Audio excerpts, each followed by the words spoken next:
Have you ever felt like you're dragging yourself through the day, even though nothing is technically wrong? You're ticking boxes, you're showing up, but it all feels off. And you might say, I'm tired, or I'm motivated, or maybe even I'm lazy. But pause for a second. What if it's what you are feeling is not about laziness, it's about misalignment? Here is the truth what we are really saying out loud. We can be busy and then we can still be disconnected from ourselves. And that's what alignment is about. When our mind, our body, our actions, and our values are moving into the same direction. And when they are not, we are feeling frustrated, we feel friction. We might feel foggy, numb, scattered, or just simply feeling like we are lacking energy way before you even begin our actions. And sometimes we call it burnout, sometimes we call it loss of motivation, but most often than not, it's about loss of coherence. And if this sounds familiar, here is the invitation. Pause for a second and tune inward and ask yourself, where am I feeling off track? Where am I spending energy that isn't giving anything back? What parts of me trying to be heard but keep getting shut down? And this is when you tune into your body. Is your jaw clenched? Are your shoulders tense? Are you breathing shallowly? Does your chest feel tight when you think about the task you've been avoiding? Because your body knows what your mind tries to override. Let it speak. Now let's bust the myth that causes unnecessary suffering. Motivation doesn't equal volition. Just because you want to do something doesn't mean that you are capable of doing it at the moment. Or just because you are not doing something doesn't mean that you are lazy, weak, or undisciplined. There is a huge difference between desire and alignment, especially when you're overwhelmed or burned out. So let's start with, why do we procrastinate? Procrastination became a moral failure of our modern culture. We treat it like a defect that something is wrong with us or we are weak.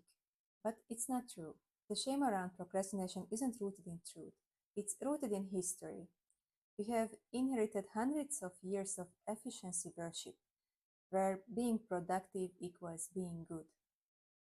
And if you are not being productive, you are lazy, you are the problem. But that's a lie. But procrastination isn't a character flaw, it's a signal. It's your nervous system sending you data. It's your inner world asking for attention. So instead of pushing through or blaming yourself, rather get curious and ask yourself, what am I missing? Because these could be three things. Maybe it's something of a logical block, when something just doesn't make sense and you are not fully convinced that something is the right choice. So let's say you are working in a marketing campaign and the messaging just feels off and you're procrastinating, but not because you don't care, but simply because the strategy doesn't feel right.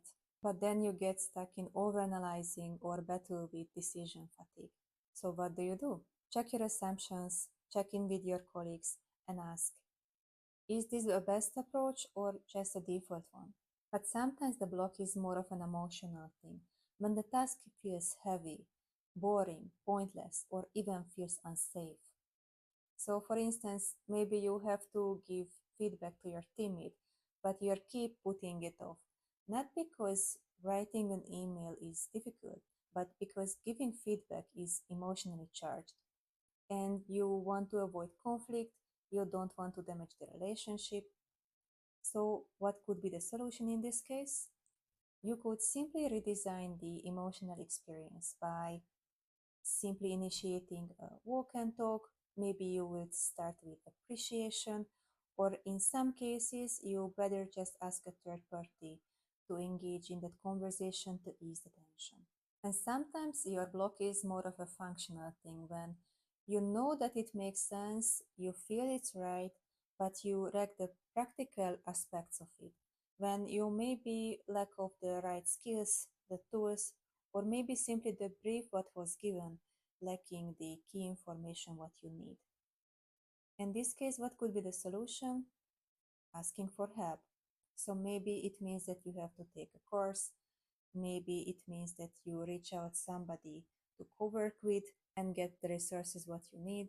My point is, don't waste your energy for blaming yourself for not being motivated when you are actually just under resourced. But what if you have everything and yet still do nothing? For example, Leah, who is a creative entrepreneur running her own design studio, knows that movement is good for her focus and boosting her energy, but lately she began to skipping her morning walks. She is not poor in head, but she is feeling heavy, mentally foggy, and out of sync with her body. And every time she skips it, she feels a little guilt, a little disappointment. And this nagging discomfort, this is the cognitive dissonance, when our actions doesn't align with our values. And dissonance isn't just mental, it's physical, because it creates stress in our body and muddles our peace of mind. The good news is that this discomfort is not an enemy, it's just simply a signal when our body telling us that we need attention in some areas in our life. And when we resolve this dissonance, we feel clear, steady, and grounded. And this is where we are living with integrity, where our actions are matching our values. And that's the foundation of real peace and confidence. So, how we can close this gap? So, the first option is when you're changing your behavior to match your values. And this is the most empowering one when your values are solid and supportive.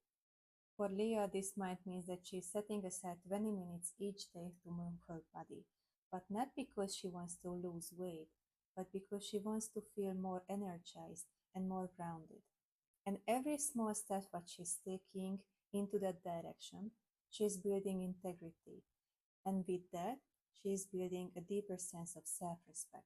You don't need to be perfect, the motion what matters. The second option is when we are changing our thinking to match the reality.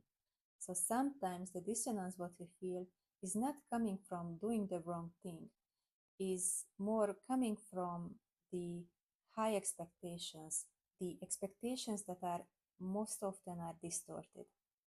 So imagine maybe Leah is already doing 90 minutes workout every day, yet she feels like she's not doing enough. And in her case, it's not about reframing the fact that what she has to do more of, but rather of the quality and why she is doing that. Because maybe she is setting standards that are rooted in comparison and not in health. And this is where clarity and compassion comes in.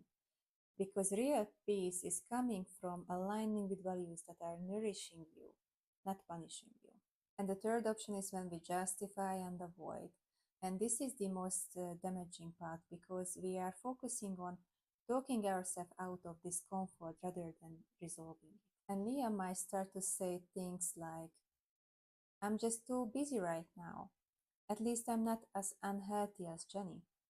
Or, it's not my fault, I've got bad genes. And these stories might be containing truth, but most often they are just used to numb or excuse the gaps. And justification might feel relieving at the moment, but they are leading to long-term shame and disconnection. You don't need to be flawless. You do need to be honest. True self-worth comes not from how perfectly you perform something, but from how aligned and intentional you are. Maybe you do value health, but your current season of life simply prioritizes your business or your family. And that's okay. Own it. Name your values clearly and choose the path that is most aligning with it. The dissonance only persists when you are avoiding conversation with yourself. And this isn't about forcing yourself to hustle harder, rather, staying still, tuning inward, and asking yourself, am I living the way I believe best for me? And if not, what's one small step I can take today? This is how creative leaders build resilience and purpose, not by doing more, but by doing what matters. Because your actions reflect your values, you feel whole, and from that place, you lead better, you love better, and you create with much more freedom. But often the hardest part of the work is the beginning. Because we talk ourselves out, we overthink every outcome, and we are questioning ourselves. What if it doesn't work? What if I fail? What if I waste my time? So here is the shift. Don't aim for success. Do aim for an experiment. Instead of figuring it all out, just name one thing you are curious about. That's not perfection, not hustle, just curiosity and momentum, one step at a time. However, sometimes you have all what you need, but the problem is not internal. It's more about what is from the outside. So maybe your client or your investors having unclear goals or expectations. Maybe you have to juggle between constant meetings. Maybe you are chronically interrupted and you cannot have deep work. And when you finally have 1 hour just to think more in strategy, you feel drained. But in this case, it's not about procrastination, it's about exhaustion. And this is why having 5 to 10 minutes intentional mindfulness breaks in between your meetings are so important for your creative edge. And you might be wondering, isn't mindfulness and productivity a kind of contradiction? But not at all. Mindfulness is about showing up at work with presence, noticing your energy, your attention, your emotions without judgment. Traditional productivity says time is your most valuable asset, so we rush to fill out every minute and optimizing every second. But time is not the most valuable asset. You are. Your clarity, your compassion, your creativity. They are the ones that are the true levers of your creativity. And all those require rest and attention and self trust. Thanks for watching.